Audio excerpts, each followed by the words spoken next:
ಊರುಗಳಲ್ಲಿ ಈಗೊಂದು ಆಕಳಿರ್ತದೆ ನೋಡಿ, ನೀವು ಮನ್ಯಾಗ ನೀವು ಫಿಲ್ಟರ್ ನೀರು ಕುಡಿಲಿಲ್ಲ ಅಂದ್ರೆ ನಿಮಗೆ ಇನ್ಫೆಕ್ಷನ್ ಆಗ್ತದೆ, ಕೆಮ್ಮು ಬರ್ತೈತಿ, ನೆಗಡಿ ಬರ್ತೈತಿ, ಜ್ವರ ಬರ್ತಾವೆ. ಸುಮ್ಮನೆ ಫಿಲ್ಟರ್ ನೀರು ಕುಡ್ಲಾರ್ದಕ್ಕೆ ನಮಗೆ ನೆಗಡಿ ಬಂತ್ರಿ, ಜ್ವರ ಬಂತು ಅಂತೀವಿ ನಾವು. ಒಂದು ಆಕಳಿರ್ತೈತಿ, ಆಕಳ ಅದೇನು ಫಿಲ್ಟರ್ ನೀರು ಕುಡ್ದಿಲ್ಲ, ಎಲ್ಲೋ ಮೇಯಕ್ಕೆ ಬಿಟ್ರಿ ಅಂದ್ರೆ ಹೊಲಸು ಕಸ ತಿಂದೈತಿ, ಬರಾಗ ಹಳ್ಳದ ರಾಡಿ ನೀರು ಕುಡ್ದೈತಿ, ಮನೆಗೆ ಬಂದ ಮೇಲೆ ನೀವು ಹಾಕಿದ ಮುಸುರಿ ನೀರು ಕುಡ್ದೈತಿ. ಅಂದ್ರೆ ಒಂದು ಆಕಳು ಕಾಡಿಗೆ ಹೋದಾಗ ಕಸ ತಿಂದೈತಿ, ಬರುವಾಗ ಹಳ್ಳದ ರಾಡಿ ನೀರು ಕುಡ್ದೈತಿ, ಮನ್ಯಾಗ ಬಂದಾಗ ಮುಸುರಿ ನೀರು ಕುಡ್ದೈತಿ. ಅಂದ್ರೆ ಕಸ ತಿಂದು ರಾಡಿ ನೀರು ಕುಡಿದು ಎಂಜಲು ನೀವು ಹಾಕಿದ ಮುಸುರಿ ನೀರು ಕುಡಿದು ಆಕಳ ತನ್ನ ಕರುವಿಗೆ ಹಾಲು ಕೊಟ್ಟಿತ್ತಲ್ಲ, ಹಾಲು ಕುಡಿದ ಕರುವಿಗೆಂದು ಇನ್ಫೆಕ್ಷನ್ ಆಗಿಲ್ಲ, ಅಮೃತ ಕೊಟ್ಟೈತದು. ಹಾಗೆ ಒಬ್ಬ ಗುರು ಜೀವನದಲ್ಲಿ ನೂರಾರು ಕಷ್ಟಗಳನ್ನು ತಾನು ಸ್ವೀಕಾರ ಮಾಡಿ ತನ್ನ ಶಿಷ್ಯರಿಗೆ ಕೊಟ್ಟದ್ದು ಜ್ಞಾನ ಸೇವೆಯ ಅಮೃತ. ಗುರುತಾಯಿ ಆತ, ಅಷ್ಟೇ ಆತ. ಒಬ್ಬ ಗುರುತಾಯಿ ಸಮಾಜಕ್ಕೆ. ಅಂಥ ಗುರುಗಳ ರಜತ ಮಹೋತ್ಸವ ಇದು. ಅವರು ಸನ್ಯಾಸ ದೀಕ್ಷೆಯನ್ನು ಸ್ವೀಕರಿಸಿ 25 ವರ್ಷಗಳಾತು. ಒಬ್ಬ ಗುರು ಅಂತ ಯಾರಿಗನ್ನಬೇಕು? ಒಬ್ಬ ಗುರು ಅಂದ್ರೆ ಯಾವನ ಮಾತಿನಲ್ಲಿ ಸತ್ಯದ ಬೆಳಕಿದೆ, ಶಾಂತಿಯ ನೆರಳಿದೆ, ಅಂಥವನಿಗೆ ಗುರು ಅನ್ನಬೇಕು.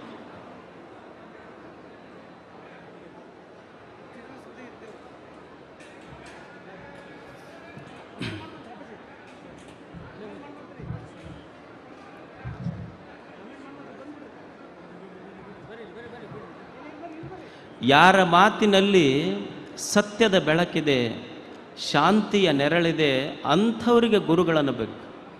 ಮತ್ತು ಯಾವ ಪುಣ್ಯ ಪುರುಷನ ಸಾನ್ನಿಧ್ಯದಲ್ಲಿ ನಾನು ಕೂಡುವುದರಿಂದ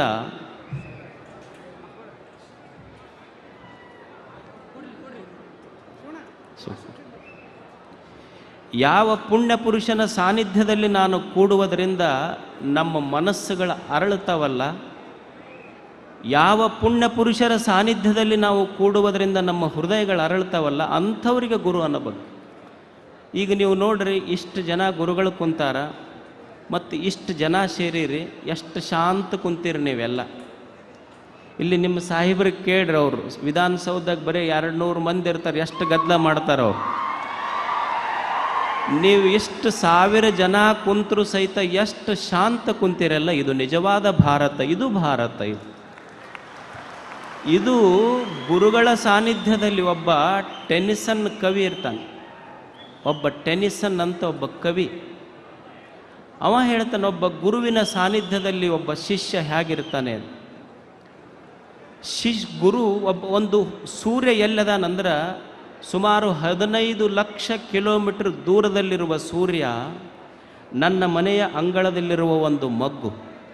ನಾನಾ ನೀರು ಹಾಕಿ ಬೆಳೆಸಿನಂತ ತಿಳ್ಕೊಂಡು ಒಂದು ಮಗ್ಗನ್ನು ನೀವು ಅರಳಿಸ್ಲಿಕ್ಕೆ ಹೋರಿ, ಮೊಗ್ಗು ಅರಳುವುದಿಲ್ಲದು. ಪಕ್ಕಳೆಗಳು ಉದುರು ಬೀಳುತ್ತವೆ ಹೊರತು ಮಗ್ಗು ಹೂವಾಗುವುದಿಲ್ಲ. ಮಗ್ಗಿಗೆ ನಾನಾ ನೀರು ಹಾಕಿ ಬೆಳೆಸಿ ನೀ ಬಳ್ಳಿಗಂತ ತಿಳ್ಕೊಂಡು ನೀವು ಬೆಳೆಸಕ್ಕೆ ಹೋದರೆ ಬರೋದಿಲ್ಲ ಅದು. ಮೊಗ್ಗೆ ಹೂವಾಗಿ ಅರಳುವುದಿಲ್ಲ, ಮೊಗ್ಗೆಯ ಪಕ್ಕಳೆಗಳು ಉದುರ್ತಾವೆ ಹೊರತು ಮೊಗ್ಗೆ ಹೂವಾಗುವುದಿಲ್ಲ.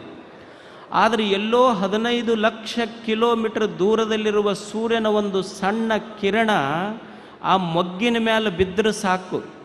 ಸೂರ್ಯ ಮೊಗ್ಗೆಯನ್ನು ಮುಟ್ಟಿಲ್ಲ, ಆದರೆ ಮೊಗ್ಗೆ ಹೂವಾಗಿ ಅರಳುವುದನ್ನು ಬಿಟ್ಟಿಲ್ಲ. ಇದು ಸೂರ್ಯನಿಗೂ ಮೊಗ್ಗೆಗೂ ಇರುವ ಸಂಬಂಧ, ಇದು ಗುರು ಮತ್ತು ಶಿಷ್ಯನಿಗೆ ಇರುವ ಸಂಬಂಧ. ಇದು ಎಲ್ಲೋ ದುರ್ಗದಲ್ಲಿರುವ ಗುರುಗಳು, ಎಲ್ಲೋ ಕನ್ನಡದ ಮೂಲೆಯಲ್ಲಿರುವ ಶಿಷ್ಯರು, ಅವರ ಮಾತು, ಅವರ ಸಾನ್ನಿಧ್ಯ ನಿಮಗೆಲ್ಲ ಅಷ್ಟು ಸಂತೋಷ.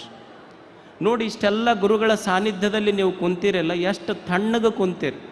ಅಂದರೆ ಯಾರ ಸಾನ್ನಿಧ್ಯದಲ್ಲಿ ನಾನು ಕೂಡುವುದರಿಂದ ನಮ್ಮ ಮನಸ್ಸು ತಣ್ಣಗಿರ್ತೈತಿ, ಅವರೇ ಗುರುಗಳು. ಗುರುಗಳಂದ್ರೆ ಮತ್ತೇನಲ್ಲ, ಯಾರ ಹತ್ತಿರ ಕೂಡುವುದರಿಂದ ನಮ್ಮ ಮನಸ್ಸು ತಣ್ಣಗಿರ್ತೈತಲ್ಲ ಅವರು ಗುರುಗಳು. ನೀವು ಗುರುಗಳ ಹತ್ತಿರ ಕುಂತೀರಿ, ಇಷ್ಟು ತಣ್ಣಗೈತೆ ಮನಸ್ಸು.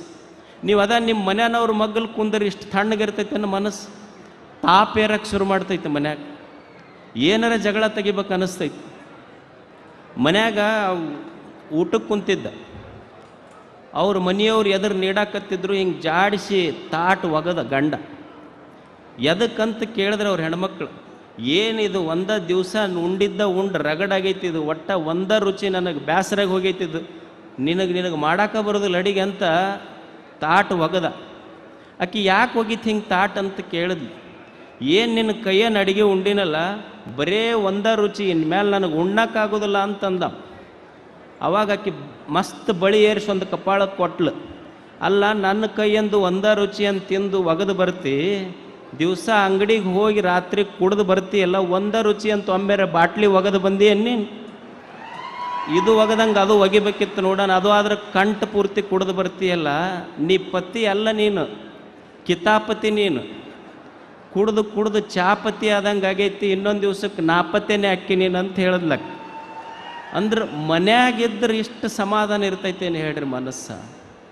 ಅಂದರೆ ಯಾರ ಸಾನ್ನಿಧ್ಯದಲ್ಲಿ ಕೂಡುವುದರಿಂದ ನಮ್ಮ ಮನಸ್ಸು ಅರಳುತ್ತವಲ್ಲ, ಅವರು ಗುರುಗಳಷ್ಟೆ. ಅಂಥ ಮಹಾನ್ ಗುರುಗಳ 25 ವರ್ಷಗಳ ರಜತ ಸಮಾರಂಭ. ಒಬ್ಬ ಗುರು ಹೇಗಿರಬೇಕು ಅನ್ನುವುದಕ್ಕೆ ಒಬ್ಬ ಕವಿ, ಒಬ್ಬ ದಾರ್ಶನಿಕ ಒಂದು ವಿಮರ್ಶೆ ಮಾಡುತ್ತಾನೆ. ಒಬ್ಬ ಗುರು ಹೇಗಿರಬೇಕು, ಗುರುವಿನ ಸಂಬಂಧ ಸಮಾಜಕ್ಕೆ ಹೇಗಿರಬೇಕು, ಶಿಷ್ಯ ಹೇಗಿರಬೇಕು, ಗುರುವಿನ ಜವಾಬ್ದಾರಿ ಏನು, ಅವನ ಕರ್ತವ್ಯಗಳೇನು. ಒಬ್ಬ ವಿಮರ್ಶಕ, ಒಬ್ಬ ದಾರ್ಶನಿಕ ಹೇಳ್ತಾನೆ, ಗುರು ಹೆಂಗಿರ್ತಾನೆ, ಶಾಂತೋ ಮಹಾಂತೋ ನಿವಸಂತಿ ಸಂತಹ ವಸಂತವತ್ ಲೋಕ ಹಿತಶ್ಚರಂತಹ ತೀರ್ಣಾಹ ಸ್ವಯಂ ಭೀಮ ಭವಾರ್ಣವಾನ್ ಜನಾನ್ ಅಹೇತುನ ಅನ್ಯೇನಾಪಿ ತಾರಯಂತಹ. ಒಬ್ಬ ಗುರು ಹೆಂಗಿರಬೇಕು ಅಂದ್ರೆ ಅವ ಶಾಂತವಾಗಿರಬೇಕು, ಶಾಂತವಾಗಿರಬೇಕು. ಈ ಸಮಾಜ ಅಂದಮೇಲೆ ಒಮ್ಮೆ ಹೊಗಳವ್ರು ಇರ್ತಾರ, ಒಮ್ಮೆ ತೆಗಳವ್ರು ಇರ್ತಾರ, ಒಮ್ಮೆ ಕಷ್ಟ ಬರ್ತವೆ, ಒಮ್ಮೆ ಸುಖಗಳು ಬರ್ತವೆ, ಒಮ್ಮೆ ಪರಿಸ್ಥಿತಿಗಳು ನಮಗೆ ಅನುಕೂಲ ಇರ್ತಾವ, ಒಮ್ಮೆ ಪರಿಸ್ಥಿತಿಗಳು ಪ್ರತಿಕೂಲ ಇರ್ತಾವ. ಏನೇ ಇರಲಿ ಜೀವನದಲ್ಲಿ, ಅದು ಕಷ್ಟವೇ ಬರಲಿ, ಅಪಮಾನವೇ ಬರಲಿ, ಸೋಲೇ ಬರಲಿ, ಬಡತನವೇ ಬರಲಿ, ಎದೆಗುಂದದೆ ಮೆಟ್ಟಿ ನಿಲ್ಲುವ ಛಲವಂತನಿಗೆ ಗುರು ಗುರು ಅಂತ ಕರೀತಾರವ ಗುರು ಆತಷ್ಟೆ. ಜೀವನದ ಮೇಲೆ ಕಷ್ಟಗಳು ಬರುವುದಲ್ಲ. ಯಾರಿಗೆ ಬಂದಿಲ್ಲ ಹೇಳ್ರಿ ಕಷ್ಟಗಳು? ಜೀವನ ಜಗತ್ತಿನಲ್ಲಿ ಇಬ್ಬರಿಗಷ್ಟ ಬಂದಿಲ್ಲ ಕಷ್ಟ. ಯಾರಿಗೆ ಬಂದಿಲ್ಲ ಅಂದ್ರೆ ಒಬ್ಬ ಸತ್ತಾನ, ಇನ್ನೊಬ್ಬ ಹುಟ್ಟೇ ಇಲ್ಲ. ಇವರಿಬ್ಬರಿಗೆ ಬಿಟ್ಟು ಉಳಿದವ್ರಿಗೆಲ್ಲರಿಗೆ ಕಷ್ಟಗಳು ಬರೋದ. ಅವನಿಗೆ ಕಷ್ಟ ಬಂದಿಲ್ಲ ಅಂದ್ರೆ ಅವ ಜೀವಂತಿಲ್ಲ ಅಂತ ಅರ್ಥ ಅಷ್ಟೆ. ಅಂದರೆ ಜೀವನದಲ್ಲಿ ಒಮ್ಮೆ ಮಾನವೇ ಬರಲಿ, ಅಪಮಾನವೇ ಬರಲಿ, ಸೋಲೇ ಬರಲಿ, ಬಡತನವೇ ಬರಲಿ, ಕಷ್ಟಗಳೇ ಬರಲಿ, ಎದೆಗುಂದದೆ ನಿಲ್ಲುವ ಆ ಮನಸ್ಥಿತಿ ಐತಲ್ಲ, ಪರಿಸ್ಥಿತಿಗಳು ಬದಲಾಗಬಹುದಾದರೆ ಮನಸ್ಥಿತಿ ಬದಲಾಗದಂಗೆ ಇಟ್ಟುಕೊಳ್ಳುವಂಥ ಸಾಮರ್ಥ್ಯಕ್ಕೆ ಗುರು ಗುರು ಗುರು ಅಂತ ಕರೀತಾರೆ. ಇರಲಿಲ್ಲೇನು ಹಿಂದೆ ನೀವು ರಾಮಾಯಣ ನೋಡಿರಿ, ಮಹಾಭಾರತ ನೋಡಿರಿ, ಎಷ್ಟು ಕಷ್ಟಗಳಿದ್ದು. ಹರಿಶ್ಚಂದ್ರನಿಗೆ ತನ್ನ ಮಗನ ಹೆಣವನ್ನೇ ಹೆಂಡತಿ ತಾರಾಮತಿ ಕೈಯೊಳಗೆ ಹಿಡ್ಕೊಂಡು ಬಂದಳು. ಒಂದು ಕಡೆ ಮಗನ ಹೆಣ, ಇನ್ನೊಂದು ಕಡೆ ಸತ್ಯದ ಪರಿಪಾಲನೆ. ನಮಗಂತೂ ಅಷ್ಟು ಕಷ್ಟಗಳು ಬಂದಿಲ್ಲ. ಶ್ರೀರಾಮಚಂದ್ರ ಪಾಪ ಹೊಸ ಹೆಂಡತಿಗೆ ಸೀತೆಯನ್ನು ಮದುವೆ ಮಾಡಿಕೊಂಡು ಬಂದ್ರೆ ಅವರಪ್ಪ ಕಾಡಿಗೆ ಕಳಿಸದ ಆತಗೆ. ನೀವು ಮದುವೆ ಮಾಡ್ಕೊಂಡು ಎಂದರ ಕಾಡಿಗೆ ಹೋಗಿರಿ, ನೀವೆಲ್ಲ ಊಟಿ, ಸಿಮ್ಲಾ, ಡಾರ್ಜಿಲಿಂಗಿಗೆ ಹೋಗಿರಿ. ಅವರೆಲ್ಲ ಪಾಪ ಕಾಡಿಗೆ ಹೋದ್ರೆ ಅಷ್ಟೇನರ ಕಷ್ಟ ಬಂದೈತೆ ನಿಮಗೆ ಹೇಳಿ. ಅಂದರೆ ಜೀವನದಲ್ಲಿ ಕಷ್ಟಗಳು ಬರವೇ ದೇವನಿಗೆ ಪ್ರಾರ್ಥನೆ ಮಾಡುವುದಿಷ್ಟೇ. ಭಗವಂತನೇ, ನಾನು ನಿನ್ನ ಗರ್ಭಗುಡಿಯ ಮುಂದೆ ಪ್ರಾರ್ಥನೆ ಮಾಡುವುದು ಜೀವನದಲ್ಲಿ ಕಷ್ಟಗಳನ್ನು ಕೊಡಬೇಡ ಅಂತ ಮಾಡುವುದಿಲ್ಲ, ನೀನು ಕೊಟ್ಟ ಕಷ್ಟಗಳನ್ನು ತಾಳಿಕೊಳ್ಳುವ ಸಾಮರ್ಥ್ಯ ಕೊಡು ಅಂತ ಭಗವಂತನಿಗೆ ಬೇಡ.